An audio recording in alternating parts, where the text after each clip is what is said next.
अस्सलाम वालेकुम फ्रेंड्स, कैसे हैं आप सब लोग। उम्मीद करता हूँ बिल्कुल ठीक ठाक खैरियत से होंगे। मौजूद हैं आप हमारे यूट्यूब चैनल पे जिसका नाम है दबिस्तान काफ। आप सुन रहे हैं जन्नत के पत्ते नावल। इसकी एक अगली किस्त लेके आपकी खिदमत में हाजिर हुए हैं। तो बढ़ते हैं अपनी अगली एपिसोड की तरफ। ये दावर और सोनिया की शादी के चंद रोज़ बाद का जिक्र है। सुबह से सर्दी बहुत बढ़ गई थी। दिसंबर ख़त्म होने को था और हवा ठठा देने वाली बन चुकी थी। ऐसे में वो कैंपस में स्कॉलरशिप कोऑर्डिनेटर के ऑफिस के बाहर दरवाजे पे लगी लिस्ट देख रही थी, जिस प्रोग्राम के तहत स्टूडेंट्स में से सिर्फ 2 लड़कियां स्पांजी यूनिवर्सिटी में जा रही थीं। ये खदीजा राना है कौन भला, वो सोचते हुए अपने यख होते हाथ आपस में रगड़ रही थी। सर्दी से इसकी नाक सुर्ख पड़ रही थी। लॉन्ग शर्ट और ट्राउज़र पर स्टाइलिश सा लॉन्ग स्वेटर पहने और दरवाजे के सामने खड़ी थी। दफ्तन अकब से किसी ने पुकारा, एक्सक्यूज़ मी। वो चौंक कर पलटी। पीछे इसके एक लड़की खड़ी थी, कंधे पे बैग, हाथ में डायरी और पेन और आंखों पर बड़ा सा चश्मा। वो इसको नाम से नहीं पहचानती थी, मगर इसको कई दफ़ा यूनिवर्सिटी में देखा ज़रूर था। वो लड़की से ख्वामखा ही बहुत बुरी लगी थी। ये हया सलमान कौन है भला, वो चश्मे के पीछे से आंखें सुकेड़े सोचती हुई कह रही थी। हया ने एक तंजिया निगाह में इसका सर से पैर तक जायज़ा लिया, फिर ज़रा रूखे अंदाज में बोली, मैं हूँ। ओह, इसने जैसे बमुश्किल अपनी नागवारी छुपाई। मैं आपके साथ तरकी जा रही हूँ। हया, मैं खदीजा हूँ, मेरी फ्रेंड्स मुझे डीजे कहती हैं। मगर आप मेरी फ्रेंड नहीं हैं, सो खदीजा ही कहिएगा। मुझे भी हया सिर्फ मेरे फ्रेंड्स कहते हैं। आप मुझे मिस सुलेमान कह सकती हैं। वो कहकर पलट गई। अजीब बददिमाग लड़की थी वो खदीजा राना। इससे पहले भी ख्वामखा ही बहुत बुरी लगती थी और अब अंदाज़ा हो गया था कि इसके भी हया के बारे में ख्यालात कुछ ऐसे ही थे। वो जैसे ही घर आई, जफ़र सामने आ गया, भागता हुआ, हामता हुआ, हया बीबी बोल भी चुको। अब वो गाड़ी लॉक करती कोफ्त ज़दा हुई। आपको इरम बीबी बुला रही हैं। खैरियत? खैरियत नहीं लगती जी, वो बहुत रो रही हैं, जफ़र ने राजदारी से बताया। तो वो चौंकी। अच्छा, मैं आती हूँ, तुम ये मेरा बैग अंदर रख दो। वो सीधा इरम के घर खुलने वाले दरमियानी दरवाजे की जानिब बढ़ गई। लाउंज में साइमा, ताई और सोनिया बैठी थी। सामने कोई कामदार दुपट्टा फैला रखा था और दोनों इसके साथ उलझी थीं। आहट पे सर उठाया, इसे देखकर दोनों ही मुस्कुरा दी। हया, कैसी हो? बिल्कुल ठीक। इरम किधर है? ताईमा मुझे बुला रही थी। अंदर कमरे में होगी। ओके, मैं देखती हूँ। वो मुस्कुराकर राहदारी की किस्मत बढ़ गई। इरम के कमरे का दरवाज़ा बंद था। इसने डोर नॉब घुमाकर धकेला, दरवाज़ा खुलता चला गया। बेडरूम पर इरम अकड़ों बैठी थी। सामने लैपटॉप खुला पड़ा था। चमकती स्क्रीन की रोशनी इरम के चेहरे को चमका रही थी, जिस पे आंसू लड़ियों की सूरत में बह रहे थे। इरम, क्या हुआ? वो कदरे फिक्रमंदी से इरम के सामने आ बैठी। इरम ने सुर्ख मतरुम आंखें उठाकर हया को देखा। इसकी आंखों में जो कुछ था इसे ठटका गया। हया, एक बात बताओ। इसका रंधा हुआ लहजा अजीब सा था। बोलो। हम शरीफ लड़कियां हैं क्या? अपने बारे में तो यकीन है, मगर तुम्हारा मामला ज़रा मशकूक है। इसने माहौल का बोझलपन दूर करने के लिए कहा, मगर इरम मुस्कुराई नहीं। नहीं हया, हम दोनों का एक ही मामला है। क्यों पहेलियां बुझवा रही हो? क्या हुआ है? हया, मुझे बताओ, क्या हम मुजरा करने वालियां हैं? वो एकदम रोने लगी थी। इरम वो शशदर रह गई। बताओ, क्या हम तवाइफे हैं? और ज़ोर ज़ोर से रोने लगी। इरम, बात क्या हुई है? हया, बोलो, बताओ, हम ऐसी हैं क्या? नहीं, बिल्कुल नहीं, हम ऐसी नहीं हैं। फिर ये क्या है? इरम ने लैपटॉप की स्क्रीन का रुख इसकी तरफ किया। क्या है ये? इसने उलझन से स्क्रीन को देखा। एक वीडियो अपलोडिंग वेबसाइट खुली हुई थी। और इस पे चल रही थी एक वीडियो का कैप्शन ऊपर रोमन उर्दू में लिखा हुआ था, शरीफों का मुजरा। वीडियो किसी शादी के फंक्शन की थी। सजी सवरी खवातीन और दरमियान में डांस फ्लोर पर महव रक्स करती हुई दो लड़कियां। एक का लहंगा गोल्डन था और दूसरी का सिल्वर। पूरी छत जैसे इसके सर पर आन गिरी। नहीं, वो करंट खाकर उठी। ये क्या है? ये शरीफों का मुजरा है हया, और हमने किया है। ये दावर भाई की मेहंदी की वीडियो है जो किसी ने इधर इंटरनेट पर डाल दी है। ये पढ़ो। वीडियो डालने वाले ने अपना ईमेल एड्रेस भी दिया है जिस पे मेल करके पूरे डांस की वीडियो हासिल की जा सकती है। ये देखो, इस वीडियो को 3 दिन से अब तक सैकड़ों लोग देख चुके हैं। हया, हम बर्बाद हो गए हैं, हम कहीं के नहीं रहे। एनम फूट फूट कर रो रही थी और साकत सी स्क्रीन को तके जा रही थी। ये कोई भयानक ख्वाब था।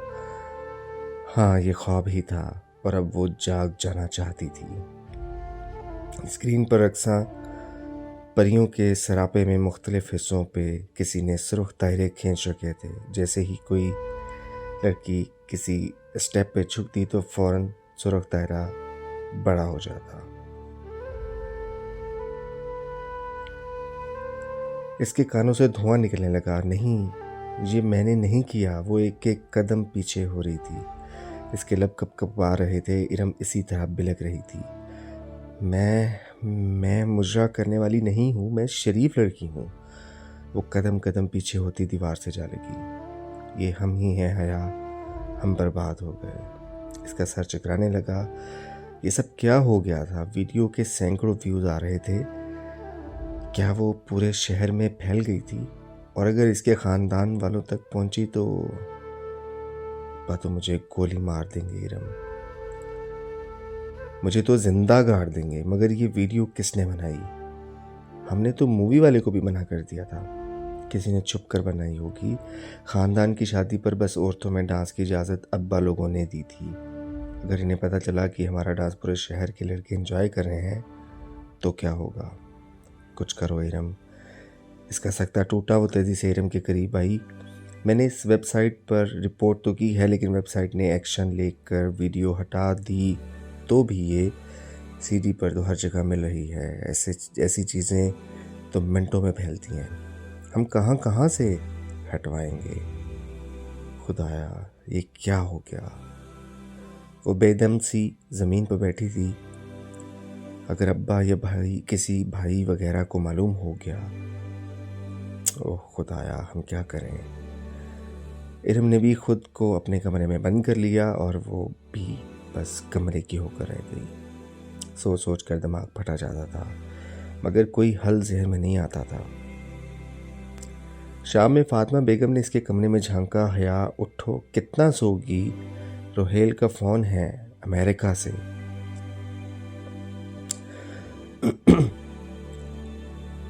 वो जो चेहरे पे बाजू रखे लेटी थी, करंट खाकर उठी।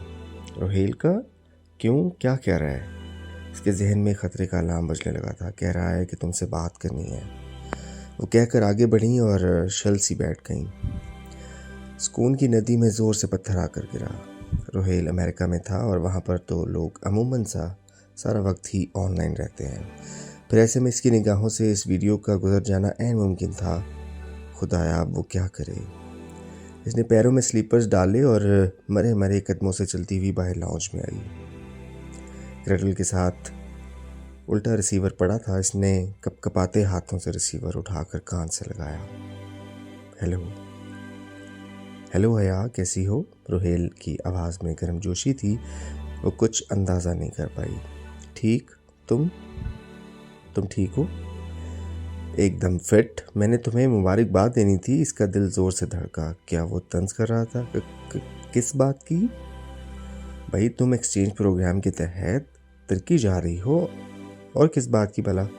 ओह अच्छा। उसकी अटकी हुई सांस बहाल हुई। वो नढाल सी धप से सोफे पर गिरी। हाँ, जा रही हूँ, थैंक यू सो मच। इन गुजरे 3 दिनों में वो ये बात भुला चुकी थी। कब तक जाना है वो खुशी से पूछ रहा था। जनवरी कैन या फरवरी के शुरू तक। तो क्या तुम इधर सबीन फूफो की फैमिली से मिलोगी? पता नहीं, अभी सोचा नहीं। इसके पास इस वक्त सोचने के लिए ज़्यादा बड़े मसाइल थे। क्या बात है, तुम अपसेट लग रही हो? वो ज़रा परेशान हो गया। अरे नहीं, वो फ़ौरन संभली और फिर इधर उधर की बातें करके ख़ुद को नॉर्मल ज़ाहिर करने में कामयाब हो गई। फ़ोन बंद हुआ तो इरम की तरफ चली आई। वो तकिया मुंह पर रखे लेटी थी। यूं सर मुंह लपेट के बैठने से कुछ नहीं होगा तो क्या करें? इरम ने तकिया फेंका और उठ बैठी। सबसे पहले तो दोनों घरों के तमाम कंप्यूटर्स पे इस वेबसाइट को ब्लॉक करते हैं ताकि कम से कम घर वालों को तो पता ही ना चले। फिर इसका कोई मुश्किल हल सोचते हैं। ठीक है, चलो। उम्मीद का सिरा देखकर इरम उठ खड़ी हुई बिना किसी दिक्कत के। जब तक वो तमाम कंप्यूटर्स की वेबसाइट्स को ब्लॉक कर चुकी तो साइमा ताई ने आकर बताया कि रात में इरम को देखने ताया फुरकान की कोई फैमिली फ्रेंड बमा ख़ानदान आ रहे हैं। रस्मी कार्रवाई थी क्योंकि वो रिश्ता तो ढके छुपे अल्फाज में मांग ही चुके थे। हयात सब कुछ भुलाकर पुरजोश हो गई। हमारे दूल्हा भाई भी साथ आए हैं। हयात ड्राइंग रूम में झांक कर अंदर कमरे में आई तो वो मुंह लटकाए बैठी थी। तुम ऐसे क्यों बैठी हो? इरम ने आहिस्ता से सर उठाया। सर पे सलीके से दुपट्टा जमाए वो रोखे के लिए तैयार बैठी थी। हाँ, आंखें ज़रा वीरान सी थी। वो वीडियो दफ़ा करो उसे। आओ, सब बुला रहे हैं। लड़के को इसकी वालदा माजदा ने अंदर बुला लिया है तुम्हें दिखाने के लिए। आओ। इसने इसका हाथ पकड़ा और इसे खड़ा किया। और अब्बा? इरम की आंखों में ज़रा सी परेशानी उतरी। इनसे इजाज़त ले ली है और वो बाहर मर्दों में बैठे हैं। वो इरम को हाथ से पकड़े ड्राइंग रूम की तरफ ले आई। जाली वाले पर्दे के पीछे दोनों लम्हे भर के लिए मुड़ी। अंदर सोफ़ों पे साइमा ताई, फातिमा बेगम और सोनिया भाभी बैठे थे। सामने वाले दो सिंगल सोफ़े पे एक नफीस सी खातून और एक खूबसूरत सा नौजवान बैठा था। सामने रखी मेज़ लवाजमात से सजी थी और सोनिया बस असरार मेहमानों को बहुत कुछ पेश कर रही थी। बस भाभी, हमें तो अपने जैसी ही बच्ची चाहिए, बाहया बापर्दा सलातो सोमो सलात की पाबंद। वह खातून मुस्कुरा कर कह रही थी। अरे मिसेस करीम, हमारी इरम तो कभी सर ढके बगैर गेट से बाहर नहीं निकली। अस्सलाम वालेकुम। वो इरम को साथ लिए अंदर दाखिल हुई। इसके सलाम पे सबने सर उठाकर देखा। गुलाबी पूरी आस्तीनों वाली शलवार कमीज में हमरंग दुपट्टा अच्छी तरह फैलाकर सर पे लिए इरम झुकी झुकी निगाहों से सामने एक सोफे पे आ बैठी। हया भी साथ ही थी। कमर पर गिरते सिल्की बाल, ग्रे लाइन शर्ट और ट्राउज़र जेबदन किए हुए, कंधे पे डाले इरम के साथ ही टांग पे टांग रखे पुरएतमाद तरीके से बैठ गई। यूँ बैठने से ट्राउज़र के पांचे ज़रा ऊपर कोट गए और गिरे कैंची चप्पलों में मुकी सफ़ेद पाँव टखनों तक झलकने लगे। बेगम करीम की मशगक सी आंखों में इरम को देखकर पसंदगी की झलक उतरी थी। उन्होंने ताइदी अंदाज में अपने स्मार्ट से बेटे को देखा। वो इरम को नहीं बल्कि बहुत गौर से हया को देख रहा था। और बेटा, क्या करती हो आप? बेटे को मतवज्जा ना पाकर वो संभल कर इरम से मुखातिब हुई। जी, मास्टर्स कर रही हूँ इंग्लिश लिटरेचर में। इरम की झुकी झुकी निगाहों से जवाब दिया। तभी हया को महसूस हुआ वो लड़का मुसलसल इसे देख रहा है, इस्ताइश या पसंदीदगी से नहीं बल्कि गौर से जांचती परखती नज़रों से। दफकन इसने पॉकेट से अपना ब्लैकबेरी मोबाइल निकाला और खामोशी से सर झुकाए बटन प्रेस करने लगा। ख़वातीन आपस में गुफ्तगू में मसरूफ़ थीं मगर हया कुछ अजीब सा महसूस करती कंखियों से इसको देख रही थी। जो अपने फ़ोन पर चुका था तभी होले से इसके मोबाइल से माय नेम इज़ शीला की आवाज़ गूंजी और इसने फ़ौरन बंद कर दिया। मगर वो सुन चुकी थी। शीला के साथ शादियों का मखसूस शोर भी सुनाई दिया और इरम ने भी शायद कुछ सुना था। तभी चौंक कर गर्दन उठाई और फिर कदरे सबकी से वापस झुका दी। हया को अपनी जान जिस्म से निकलती महसूस हुई थी। क्या दुनिया इतनी छोटी थी? वो मोबाइल पे कुछ देख रहा था, कभी स्क्रीन पर देखता और कभी हया और इरम के चेहरों पे निगाह डालता। साफ जाहिर था वो कुछ मिलाने की सही कर रहा था। यकीन दहानी, तस्दीक, सबूत सब जाहिर था। वो एकदम उठा और तेज़ी से कमरे से निकल गया। एक शर्मिंदा सी खामोशी ने सारे माहौल को घेर लिया। हया ने सर झुका दिया। इसे अपना दिल डूबता हुआ महसूस हुआ। वो बहुत बेचैन सी बैठी थी, पाँव और सोफे पर समेटे हाथ में रिमोट पकड़े वो झुलाई हुई सी चैनल बदल रही थी, मुस्तरब सी, बेबस सी और परेशान। स्मार्ट टीवी की स्क्रीन पे पूरे म्यूज़िक के साथ इश्तिहार चल रहा था। वो गायब दिमागी से स्क्रीन को देख रही थी, जहां मोबाइल कंपनी के लोगों के साथ गैर तस्दीक शुदा सिम का इस्तेमाल करना जुर्म है, PTA लिखा आ रहा था। जाने कब पॉज का बटन इससे दबा और इश्तिहार वहीं रुक गया। वो इतनी दूर भटकी हुई थी कि प्ले भी ना कर सकी। दफ्तर दरवाजे में फातिमा बेगम की शक्ल दिखाई दी। वो थकी थकी सी अंदर दाखिल हुई थी। हया रिमोट फेंक कर तेज़ी से उठी। क्या बात है? साइमा ताई ने क्यों बुलाया था? वो बेचैनी से इनके करीब आई। इरम के रिश्ते के लिए जो लोग उस रोज़ आए थे, वो निढाल सी कहती सोफे पे बैठी। हाँ, क्या हुआ इन्हें? वो धक धक करते दिल के साथ इनके नज़दीक बैठी। उन्होंने इनकार कर दिया है। हालांकि रिश्ता मांग चुके थे और हया का दिल बहुत अंदर तक डूब कर उभरा था।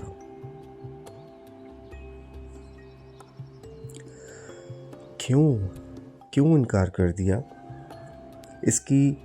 इसको अपना सांस रुकता हुआ महसूस हो रहा था। कोई वजह नहीं बताते, बस एकदम पीछे हट गए हैं। साइमा भाभी बहुत अपसेट थी, मगर कुछ तो हुआ होगा। बस यही कहा है कि हम किसी आज़ाद ख्याल और बेपर्दा लड़की को बहू बनाकर अपनी आकबत नहीं ख़राब करनी। वो हैरान रह गई। चंद रोज़ कबल सुना ताई का फिक्रा समात में गूंजा। जफर खान ने सख्ती की कि भला ऐसी बेपर्दा और आज़ाद ख्याल लड़की को अपनी बहू बनाकर हमने अपनी आखिरत बिगाड़नी है क्या? तब कहीं जाकर वो माना। क्या इसको मकाफ़ाते अमल कहते हैं? क्या दूसरों की बेटियों पे उंगलियां उठाने वालों के घरों पे वही उंगलियां लौट आती हैं?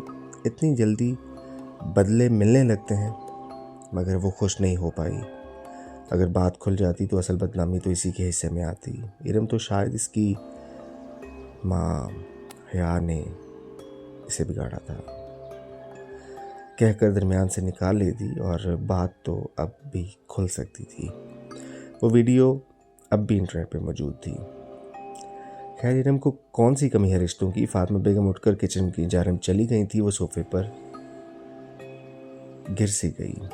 टीवी स्क्रीन पर वो इश्तिहार अभी तक रुका हुआ था। वो बस खाली खाली निगाहों से उसे देखती गई। गैर तस्दीक शुदा सिम का इस्तेमाल कर उन्हें जुर्म है, PTA। अब शायद इरम के लिए भी कोई रिश्ता ना आया भी तो यही होगा जो इस दफ़ा हुआ था, और हर कोई इनकी तरह तो नहीं होगा कि बात दबा जाए। किसी ने मुंह पे सारी बात कर दी तो खुदाया वो किधर जाएंगी। गैर तस्दीक शुदा सिम का इस्तेमाल कर उन्हें जुर्म है, PTA। वो बेख्याली से इसे तकती सोचों की उलझन से निकल कर एकदम चौंकी। गैर तस्दीक शुदा सिम का इस्तेमाल कर उन्हें जुर्म है, PTA। बिजली का एक कोंदा सा इसके जहन में लपका था। खुदाया, ये ख्याल इससे पहले क्यों नहीं आया? वो एक झटके से उठी और बाहर को लपकी।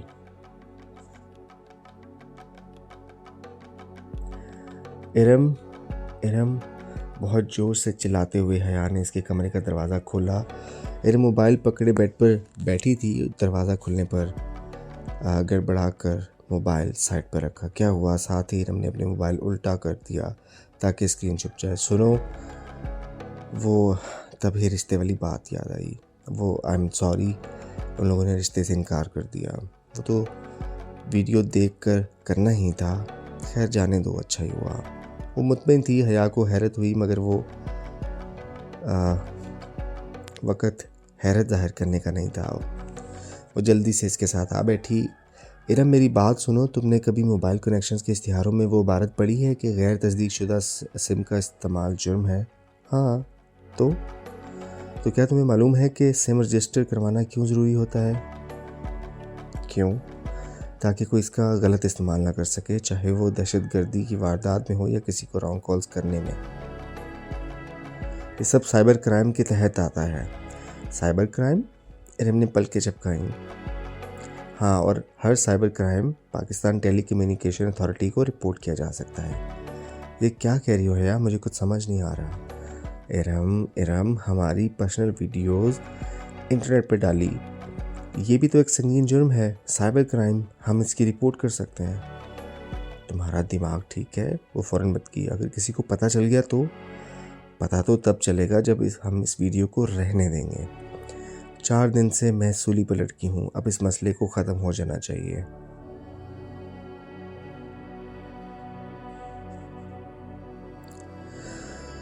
मगर हमें किसको रिपोर्ट करेंगे? वो नीम रजामंद हुई तो हया ने झट अपना मोबाइल निकाला। पीटीए को। दरवाज़ा बंद करो, मैं अपने कनेक्शन की हेल्पलाइन से पीटीए का नंबर लेती हूँ।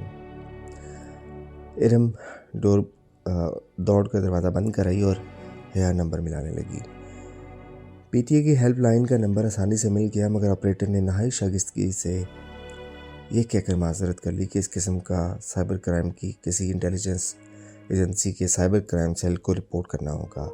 हया ने इससे मुल्क के सबसे बड़ी सरकारी सिविलियन एजेंसी के साइबर क्राइम सेल का ईमेल एड्रेस ले लिया, तो मगर अब वो ज़रा परेशान बैठी थी। ये इंटेलिजेंस वाले ख़तरनाक लोग होते हैं इरम, मगर अब ये करना तो है और वाकई करना है। इरम ने लैपटॉप खोला और फिर बहुत बहस के बाद उन्होंने एक कंप्लेंट लिखी और इस पते पे भेज दी जो पीटीए से इनको मिला था।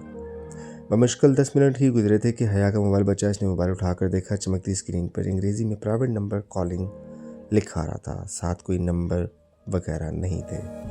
इसके मोबाइल पे नाम और नंबर दोनों आते थे और इससे नहीं याद था कि कभी कोई नंबर इसने प्राइवेट नाम से सेव किया हो। और अजीब बात ये थी कि नंबर दूसरे तो सिरे से आ ही नहीं रहा था। ये कौन हो सकता है? इसने हैरानी से मोबाइल कान से लगाया। हेलो। दूसरी जानिब ज़रा खामोशी के बाद एक भारी आवाज़ सुनाई दी। अस्सलाम वालेकुम मिस हया सुलेमान। जी, आप कौन? मैं मेजर अहमद बात कर रहा हूँ, साइबर क्राइम सेल से। आपने हमारी एजेंसी में रिपोर्ट की है। आपकी कंप्लेंट हमें मौसूल हुई है। वो जो भी था बहुत खूबसूरत बोलता था, गहरा मगर नरम लहजा। जी, मैं ज़रा सी चाशनी भरी तपिश थी उसके लहजे में, गर्म और सर्द का इम्तजाज। मगर मिस्टर अहमद, मैंने कंप्लेंट में अपना नंबर तो नहीं लिखा था, वो धक धक करते दिल के साथ कह रही थी। इरम भी हैरत भरे खौफ से इसको देख रही थी। जवाबन वो धीरे से हंस दिया। नंबर तो बहुत आम सी चीज़ है मिस सुलेमान, मैं तो आपके बारे में बहुत कुछ जानता हूँ। क्या यही कि आप सुलेमान असगर की बेटी हैं? आपके वालिद एक कंस्ट्रक्शन कंपनी है, आपका भाई रोहेल जॉर्ज यूनिवर्सिटी में ज़ेर तालीम है, आप इंटरनेशनल इस्लामिक यूनिवर्सिटी में LLB ऑनर्स शरिया कर रही हैं, 5वें साल में हैं। फरवरी में आप एक्सचेंज प्रोग्राम के तहत इस्तांबुल जा रही हैं, गालिबन स्पांजी यूनिवर्सिटी में। और पिछले हफ्ते आप अपने कज़न और फुरकान की मेहंदी के फंक्शन पे बनने वाली वीडियो की इंटरनेट पे अपलोडिंग को आपने रिपोर्ट किया है। Is that right ma'am? वो जो खुद ब खुद सी सुनती जा रही थी बमुश्किल बोल पाई। जी वही वीडियो। अब आप क्या चाहती हैं? यही कि आप इस वेबसाइट से हटा दें इस वीडियो को। इसकी आवाज़ में बहुत मिन्नत भर आई थी। ओके, और कुछ? और जिन लोगों के पास इसकी CD है वो भी आगे इसका गला रुन गया। एहसास तौहीन से कुछ बोला भी नहीं गया। मैं शहर के एक एक बंदे से वो वीडियो निकलवा लूँगा, आप बेफिक्र होइए। और इसे लगा मनोबोझ इसके ऊपर से उतर गया हो। Thank you major. इसके अंदाज से जाहिर था कि वो फ़ोन रखने ही वाली है कि वो कह उठा।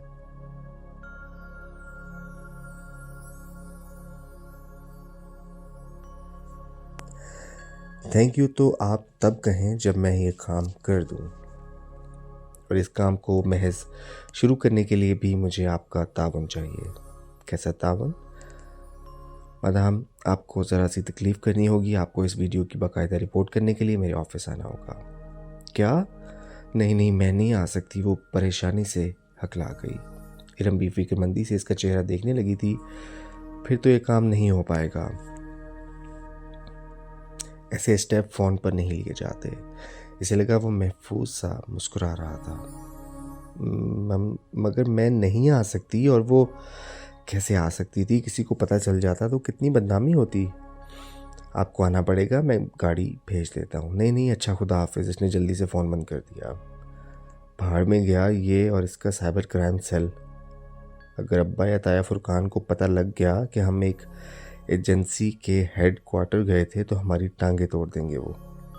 मैं तो पहले ही कह रही थी कि रिपोर्ट ना करो। प्राइवेट नंबर से फिर से कॉल आने लगी। इसने झंझलाकर फ़ोन ही ऑफ कर दिया। इस वीडियो से ज़्यादा मेजर अहमद ने इसे ब्लैकमेल किया है। ये ख्याल फिर पूरा दिन इसके जहन में गूंजता रहा। वो बहुत थकी पासपोर्ट ऑफिस से निकली थी। इस्लामाबाद से पिंडी का इतना लंबा और रश भरी सड़क पर थका देने वाला सफ़र करके वो आज पासपोर्ट ऑफिस अपना पासपोर्ट उठाने आई थी। मगर यहाँ इल्म हुआ कि 14 जनवरी को ही पासपोर्ट मिलेगा और अभी 14 जनवरी में हफ्ता रहता था। कोई तकनीकी मसला था जिसके बाइस इस्लामाबाद वाले पासपोर्ट ऑफिस में पासपोर्ट का काम रुका हुआ था। इसे पिंडी में अप्लाई करना पड़ा था। वापसी पे इतना ही रश था। कुछ शॉपिंग के बाद जब वो मरी रोड पे आई तो मगरिब छा रही थी। सड़क गाड़ियों से भरी पड़ी थी और गाड़ियों का सैलाब बहुत सुस्त रवि से बह रहा था। सिग्नल पे इसने गाड़ी रोकी और शीशे खोल दिए। इसका जहन अभी तक पासपोर्ट मिल जाता। अगर 14 जनवरी को पासपोर्ट मिले भी तो वीज़ा लगते लगते बहुत देर हो जाएगी। अभी टिकटें नहीं आई थी, मगर कुछ अंदाज़ा तो था कि फरवरी के आगाज़ में 70 की जाना था। यानी कि वो बेश 15 दिन इसको वीज़े के लिए मिलते और तुर्की का वीज़ा तो कभी 15 दिन में नहीं लग पाता। फिर वो इन्हीं सोचों में उलझी थी। यकायक कोई इसकी खिड़की पर चौंका। सोने हो, क्या सोच रहे हो? वो बुरी तरह चौंकी और सर उठा कर देखा। वो ही था डॉली, चमचम करते हरे लिबास में मलबूस, विग वाले बालों का जूड़ा और शोख मेकअप। नागवारी की एक लहर इसके चेहरे पर सिमट आई। इसे भूल गया था कि कभी डॉली ने इस पे कोई एहसान किया था। हटो सामने से, वो झड़क कर बोली। वो खुली खिड़की में कुछ यूं हाथ रखे खड़ा था कि वो शीशा ऊंचा कर ही नहीं सकी थी। लो बाजी, मैं तो सलाम दुआ करने आई थी और आप तो गुस्सा ही हो रही हैं। इस रोज़ वाले सख्त तासरात डॉली के चेहरे पर नहीं थे, बल्कि इसके मेकअप से अटे चेहरे पे सादगी मासूमियत थी। कराहियत भरी सादगी और मासूमियत। हटो सामने से, वरना मैं पुलिस को बुला लूँगी। इसे गुस्सा आने लगा था और बेबसी भी महसूस हो रही थी।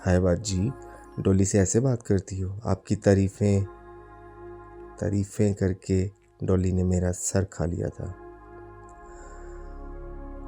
इसने आवाज़ पे गर्दन घुमाकर देखा तो फ्रंट सीट की खुली खिड़की पे एक और ख्वाजा सरा हाथ रखे खड़ा था। डॉली की स्याह रंगत की निस्बत इसका रंग ज़रा साफ था। चेहरे पे अलबत्ता इसने भी सूखे आटे की तरह फेस पाउडर थोप रखा था, मगर शोक रंग कमीज़ के आस्तीनों से झलकते बाजुओं पर शायद वो कुछ लगाना भूल गया था।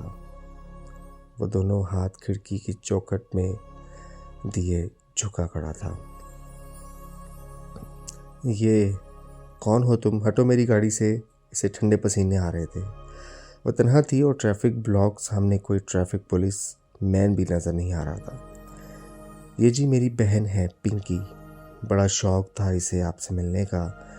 एक बड़ी ज़रूरी बात करनी थी जी हमने आपसे। Get lost. इसने बाजू बढ़ाकर फ्रंट डोर का शीशा ऊंचा करना चाहा, मगर पिंकी ने अपने हाथ अंदर कर दिए। एकदम से इसकी कलाई सामने आई थी।